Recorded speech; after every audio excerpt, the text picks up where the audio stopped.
মহাকুম্ভে সিদ্ধসাধকে গঙ্গা স্নানের আগে অগ্নি স্নান করতে দেখে ব্রিটেনের সংবাদ মাধ্যম বিবিসির প্রতিবেদক হতবাক হয়ে বলেছিলেন, এটা কি করে সম্ভব?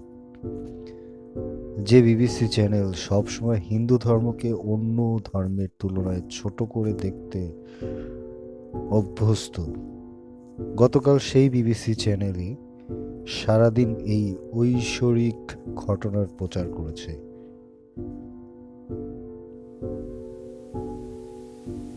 এটাই হলো আমাদের সনাতন ধর্ম। সনাতন ধর্মের জয় হোক।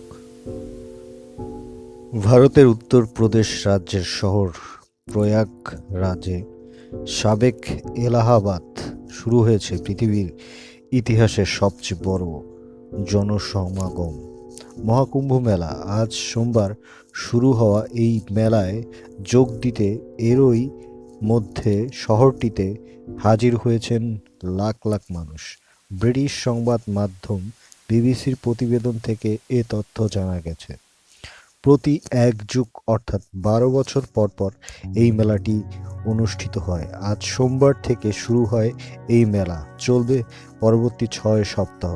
ভারতের সবচেয়ে পবিত্র নদী গঙ্গার সঙ্গে যমুনা এবং পৌরাণিক সরস্বতী নদীর সংযোগস্থলে, যা সঙ্গম নামে পরিচিত, স্নান করার এই উৎসব বহু আগে থেকেই প্রচলিত।